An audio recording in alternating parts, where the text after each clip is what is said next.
প্রাচীনকাল থেকে রহস্যের প্রতি মানুষের রয়েছে দুর্নিবার আকর্ষণ। আর এই আগ্রহের সূত্র ধরে একদিন যেন রহস্যঘেরা পৃথিবীর অনেক অজানা বিষয় আমাদের কাছে পরিষ্কার হয়েছে, তেমনি অনেক কিছু রয়ে গেছে আগের মতোই ব্যাখ্যাহীন। তবুও রহস্য পাগল মানুষেরা প্রতি মুহূর্তে অধম্য নেশায় সকল রহস্যের নৈপথ্যের কারণ অনুসন্ধানে মেতে রয়েছে। বাংলাদেশেও বেশ কিছু রহস্যময় স্থান রয়েছে। আজকের এই প্রতিবেদনে আপনাদেরকে জানাবো বাংলাদেশের 7টি রহস্যময় স্থান সম্পর্কে। তাহলে চলুন আর কথা না বাড়িয়ে ভিডিওটি শুরু করি। 1 নম্বরে রয়েছে বগা লেক। বগা লেক বান্দরবান জেলার শহর থেকে প্রায় 70 কিলোমিটার দূরে রুমা উপজেলাস্থ কেউ ক্রান্ডং পর্বতের কাছে অবস্থিত বাংলাদেশের সর্বোচ্চ উচ্চতায় স্বাদু পানির হ্রদ। বগা লেক ঘিরে বসবাসকারী বম উপজাতিরা বিশ্বাস করেন অনেক আগে এখানে ছোট ছোট বাচ্চাদের খেয়ে ফেলা ড্রাগন বসবাস করত। নিজেদের নিরাপত্তার কথা ভেবে গ্রামের লোকেরা ড্রাগনকে হত্যা করলে ড্রাগনের মুখ থেকে প্রচণ্ড আগুন বের হয়ে পাহাড়কে বিস্ফোরিত করে, আর তা থেকেই জন্ম নেয় এই লেক। বম ভাষার শব্দ বগা অর্থ ড্রাগন। রুমা উপজেলার পরিষদের লাগানো সাইনবোর্ডে বগা লেকের এমন রহস্যের কথাই লেখা রয়েছে। আজ পর্যন্ত বগা লেকের গভীরতা নির্ণয় সম্ভব হয়নি।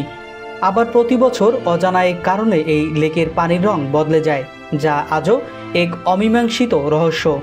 2 নম্বরে রয়েছে সোয়াচ অফ নো গ্রাউন্ড।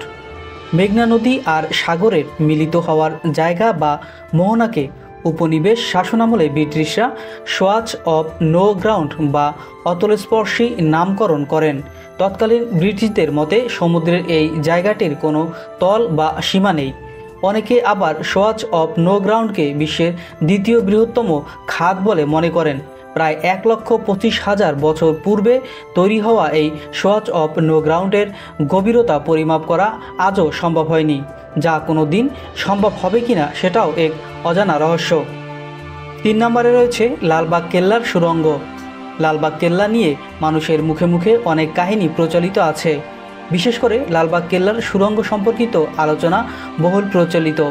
ধারণা করা হয় জমিদারদের বিপদ থেকে বাঁচানোর শেষ উপায় হিসেবে এই সুড়ঙ্গটি ব্যবহার করা হতো। এই সুড়ঙ্গের বিশেষ রহস্য হলো একবার এখানে প্রবেশ করলে আর ফিরে আসা যায় না, অর্থাৎ এই সুড়ঙ্গে প্রবেশকারীকে আর খুঁজে পাওয়া যায় না। লালবাগ কেল্লার সুড়ঙ্গের ভেতর খুবই অন্ধকার, সাধারণ টর্চের আলো এখানে কোনো কাজেই আসে না। বর্তমানে বাংলাদেশ সরকারের নির্দেশে লালবাগ কেল্লার সুড়ঙ্গটি বন্ধ করে দেওয়া হয়েছে, যার কারণে এখনও রহস্যময় হয়েই থেকে গেল লালবাগ কেল্লার এই সুড়ঙ্গটি। এই লিস্টে 4 নম্বরে রয়েছে ফয়েজ লেক। সৌন্দর্য ও বিনোদনের জন্য ফয়েজ লেক একটি প্রসিদ্ধ নাম। তবে নজর কাড়া সৌন্দর্যের সাথে সাথে ফয়েজ লেককে ঘিরে নানা রকম গল্প প্রচলিত রয়েছে। প্রায়শই শোনা যায় এখানে সাদা ও কালো পোশাক পরিহিত 2 রহস্যময় নারী ঘোরাফেরা করে। স্থানীয় মানুষের মতে ফয়েজ লেকে এই 2 নারীর মৃত্যু হয়, কিন্তু তাদের অতৃপ্ত আত্মা লেক ছেড়ে কখনো যায়নি। তবে এসব গল্পের এখন পর্যন্ত কোনো সত্যতা পাওয়া যায়নি, কিন্তু প্রচলিত ভুতুরে গল্পগুলো ফয়েজ লেককে আরও রহস্যময় করে তুলেছে।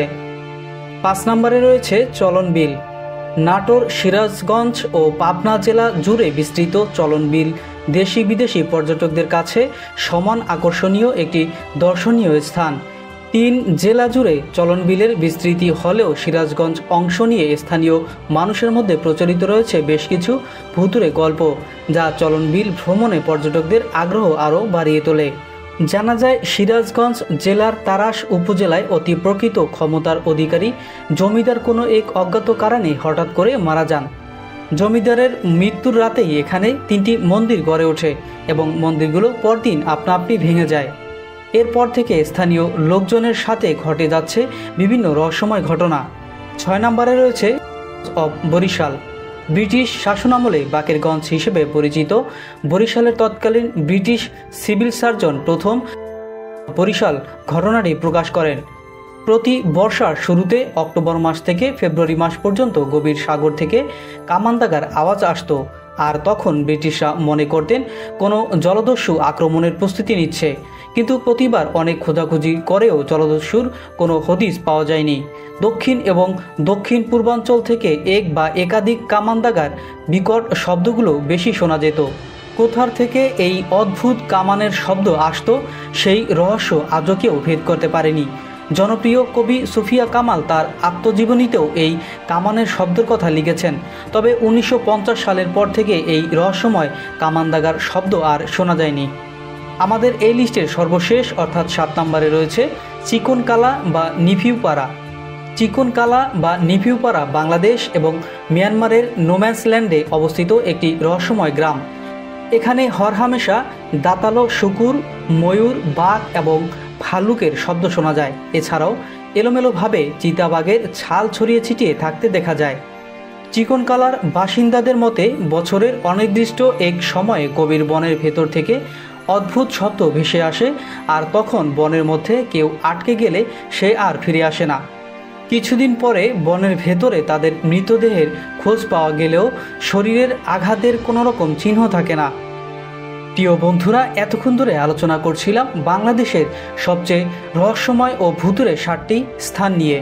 এইসব রহস্যময় জায়গার ঘটনাগুলো প্রকৃতপক্ষে অনুসন্ধান করা হয়নি, আমি শুধু প্রচলিত গল্পগুলো আপনাদের সামনে তুলে ধরেছি।